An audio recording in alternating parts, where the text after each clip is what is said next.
Hello everyone, welcome to my channel. आज के इस वीडियो में आपको कार्यालय सहायक और परिचारी, जिसे आप प्यून भी कह सकते हैं, मुंशी भी कह सकते हैं, इसके नई वैकेंसी निकल के आई है। अगर आप मेरे चैनल से पहले से जुड़े हैं तो आपको पता है कि बिहार में सभी जिलों में वैकेंसी धीरे धीरे करके निकल रही है। लेकिन अगर आप नए चैनल पर नए आए हैं तो आपको जानकारी के लिए बता दूँ कि बिहार में जितने भी ज़िले हैं, 38 ज़िले, अधिकतर जिलों में वैकेंसी आ चुकी है। तो अगर आप मेरे चैनल से नहीं जुड़े हैं तो आपको तो बहुत इंपॉर्टेंट इन्फॉर्मेशन छूट गया होगा। और कुछ ही ऐसे ज़िले हैं जिनमें आना बाकी है, तो जिसमें से आज एक ज़िले में नया वैकेंसी निकल के आया है, वो है आपका वैशाली ज़िला।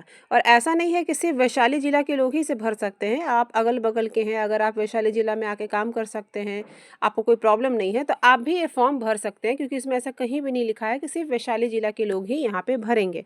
तो फॉर्म भरने का तरीका क्या है, क्या इसमें डिटेल्स मांगे गए हैं, एज क्या मांगा गया है, सब कुछ मैं आपको इस वीडियो में बताने वाली हूँ। और ये वैकेंसी उन लोगों के लिए भी खास है जो जानते हैं कि उनसे कोई कॉम्पिटिटिव एग्ज़ाम नहीं निकलेगा, हार्ड होगा, तो आप इसमें आराम से कर सकते हैं, क्योंकि इसमें आपका जो परिचारी का भर्ती है, इसमें कोई भी एग्ज़ाम नहीं होगा, सिर्फ एक इंटरव्यू होगा।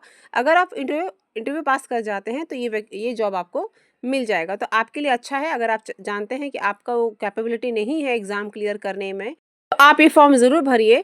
और किस किस ज़िले में आ गया इसकी जानकारी के लिए आप मेरे चैनल में बहुत सारे हैं, यहाँ लिखा हुआ है कि बिहार जिला कोर्ट में भर्ती आई है, वो वीडियोस जाके देख लीजिए तो आपको पता चल जाएगा कि किस ज़िले में आया है, किस ज़िले में नहीं आया। तो सबसे पहले बात करते हैं ऑफिस असिस्टेंट का। तो यहाँ आपको क्वालिफिकेशन दिख रहा है, उसके बाद DEO का क्वालिफिकेशन दिख रहा है, उसके बाद आपका आता है ऑफिस प्यून, जिसे परिचारी करते हैं, तो मैट्रिक पास होना चाहिए। और कार्यालय सहायक के लिए सिर्फ आपका ग्रेजुएशन चाहिए। एज क्या चाहिए, तभी आपको दिख रहा है, ये कार्यालय सहायक के लिए है 21 से 37 होना चाहिए। और आपका परिचारी के लिए 18 से 37 होना चाहिए। तो एज में जैसा आपको बाकी वैकेंसीज में छूट मिलता है, उसी प्रकार से इसमें भी है। SC ST वालों को भी छूट मिल जाएगा, OBC वालों को भी छूट मिल जाएगा। सिलेक्शन प्रोसेस यहाँ पे दिया हुआ है। तो अगर मैं बात करूँ परिचारी का, तो परिचारी में तो कुछ भी नहीं होने वाला है, लेकिन कार्यालय सहायक में यहाँ पे एक छोटा सा एग्जाम हो सकता है। डिपेंड करता है कि कितना फॉर्म यहाँ पे भरे जा रहे हैं, उस हिसाब से फिर आपको यहाँ पे इन्फॉर्म किया जाएगा। ठीक है, तो बाकी जितने भी डिटेल्स है सब कुछ यहाँ पे डिटेल में दिया हुआ है। आप चाहेंगे तो इस नोटिफिकेशन को डाउनलोड करके आराम से पढ़ सकते हैं कि आप किस पोस्ट के लिए अप्लाई करना चाहते हैं। अगर आप चाहेंगे तो आप तीनों को तीनों में भी अप्लाई कर सकते हैं, ये आपके ऊपर डिपेंड करता है। अलग अलग लिफाफे में अलग अलग आपको ये पोस्ट भर के देना होगा। ये ऑफलाइन तरीके से भरा जाएगा। इसमें आपका फॉर्म भी दिया हुआ है कि यही फॉर्म आपको भर के देना है। ठीक है, तो फॉर्म कहाँ देना है, कैसे देना है, सब कुछ मैं अभी आपको पूरा आगे बताने वाली हूँ। तो ये तो रहा आपका फॉर्म। उसके बाद आपका ये फॉर्म A है, और आपका चरित्र प्रमाण पत्र भी इसमें है। इसमें बोला गया है कि आपका सब कुछ सही है, तो उस हिसाब से आपको यहाँ भर के देना है। अब आता है, देखिए डिटेल में देख लीजिए कि नंबर ऑफ़ वैकेंसी कितना है। ऑफिस असिस्टेंट का 3 है, DEO के लिए 1 है, और ऑफिस प्यून परिचारी के लिए 3 है। तो हर जिले में इसी प्रकार से किसी में 1 है, किसी में 2 है, किसी में 3 है, इस प्रकार से ही वैकेंसी निकला है। सैलरी भी आपको बगल में दिख रहा है कि ऑफिस असिस्टेंट का 20,000 है, ऑफिस प्यून का 13,000 है। ठीक है, तो सैलरी भी आपको कुछ कम नहीं मिल रहा है, अच्छा खासा मिल रहा है। और आपका जो पोस्टिंग होगा वो सभी जिला के जिला कोर्ट में होगा। तो जिला कोर्ट में आपको साइड इनकम भी होते रहेगा, तो सैलरी इसमें आपको ख़राब नहीं मिल रहा है, अच्छा मिल रहा है।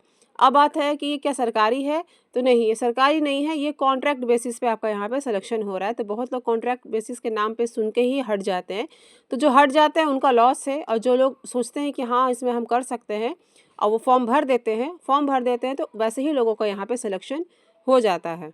ये रहा आपका फॉर्म बहुत सिंपल सा है। सिंपल डिटेल्स इसमें मांगे गए हैं। आपका नाम, आपके माता पिता का नाम, स्थायी पता, फ़ोटो चिपकाना है। उसके बाद आपको मोबाइल नंबर देना है।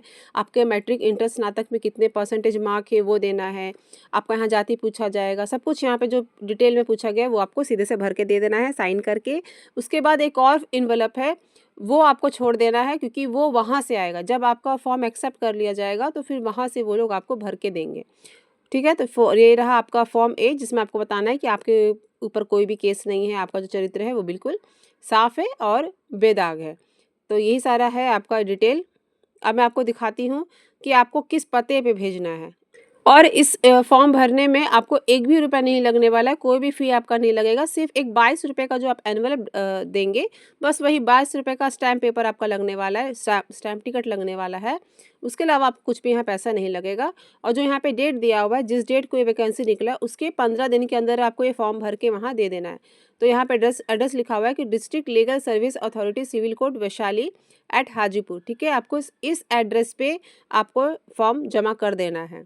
बाय पोस्ट जाएगा तो कोशिश कीजिएगा कि 2-3 दिन पहले ही आप भेज दीजिए, क्योंकि अगर लेट हो जाएगा तो फिर आपका फॉर्म रिजेक्ट कर दिया जाएगा, दोबारा मौका आपको नहीं मिलेगा।